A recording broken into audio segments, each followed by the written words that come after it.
Assalamualaikum guys. Jadi hari ini kita bakalan belajar tentang fungsi input.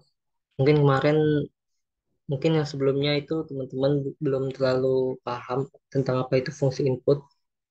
Jadi di sini kita akan refresh lagi sedikit tentang fungsi input. Karena fungsi input ini penting tujuannya untuk memasukkan data di dalam program kita. Biasanya kan kita tahu kalau selama ini kita kan hanya menampilkan data, menampilkan informasi. Misalnya print hello world. Nah, ini kan kalau dijalankan, nah hello world nih. Nah, biasanya kan kayak gini. Atau kalau kita buat variabel, misalnya variabel angka. Angka sama dengan 10. Terus kita print angka ini, kita jalankan. Nah, sini ada keterangan hello world sama 10. Biasanya kayak gitu. Nah, bisa nggak sih kalau kita mau masukin data ini, terserah kita gitu. Jadi kita masukin data ini di dalam program kita. Misalnya kayak kita pakai aplikasi kan kita sering masukin data diri seperti nama, NPM gitu, kelas. Nah, di Python ini bisa juga kita buat kayak gitu. Ini kita pakai fungsi yang namanya fungsi input. Fungsi input.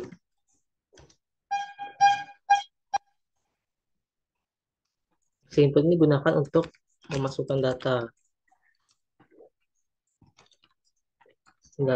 di dalam program yang kita buat. Nah, misalnya kita mau masukin angka ini, tadi kan angka ini sudah kita tetapkan 10, tidak bisa dirubah-rubah. Nah, sekarang kita mau masukin angka ini sesuai dengan kemauan kita, itu terserah kita. Itu bisa kita buat jadi input, input. Nah, input dalam kurung. Input dalam kurung itu maksudnya kita memasukkan data apapun terserah kita ke dalam variabel angka, ke dalam variabel angka ini. Nah, misalnya kita bisa tulis di sini masukkan angka. Nah, kemudian kita print hasilnya itu, print, kita tulis angka yang kita masukkan adalah, nah ini kita pakai koma, kemudian kita tampilkan variabel angka yang kita masukkan tadi, angka. Nah ini kalau kita jalankan hasilnya akan seperti ini. Nah di sini kan ada tuh masukkan angka. Ini bebas kita mau masukin angka berapa aja, mau 20 atau 18 atau misalnya 100.000, itu bebas. Misalnya kita masukin angka 100, terus kita jalankan lagi. Nah, di sini kan ada keterangannya angka yang kita masukkan adalah 100. Kita coba lagi untuk angka yang lain. Masukkan angka. Misalnya kita masukin angka 5. Kita enter. Nah, angka yang kita masukkan adalah 5. Nah, jadi fungsi input itu gunanya untuk itu. Untuk memasukkan informasi sesuai yang kita inginkan.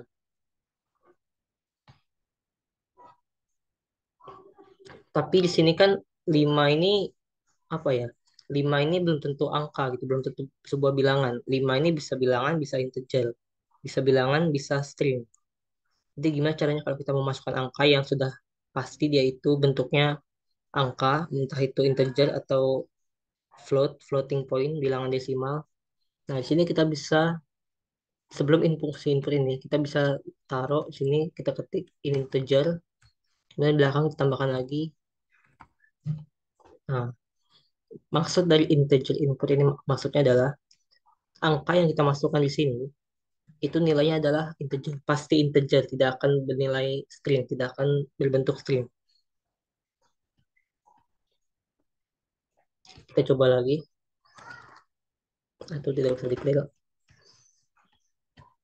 Nah, masukkan angka. Misalnya kita masukin angka 20. Hasil sama saja kayak tadi. Di sini 5, ini 20 sama-sama sama-sama angka. Cuman bedanya kalau kita yang 5 tadi kan tidak ada integernya, hanya langsung input. Jadi 5 di sini itu bentuknya adalah string. Nah, itu adalah bentuknya string. Sedangkan angka 20 sini itu bentuknya adalah integer atau sebuah bilangan. Memang seperti tidak ada bedanya, tapi nanti kalau kita mau membuat sebuah pencabangan untuk if, else, dan lain-lain, ini akan sangat berguna untuk menentukan percabangannya. Karena kalau misalnya kita membuat pilihan ada satu dan dua, jika kita pilih satu maka hasilnya adalah A, jika kita pilih dua hasilnya adalah B. Tapi kalau pilihan satu atau duanya itu kita tidak jelaskan apakah dia integer atau string, nanti program itu tidak akan dibaca, tidak akan terbaca oleh program kita di sini. Jadi itu gunanya. Jadi ini sangat penting untuk kita pahami. Oke, mungkin begitu dulu untuk materi mengenai fungsi input pada pagi hari ini. Terima kasih. Assalamualaikum warahmatullahi wabarakatuh.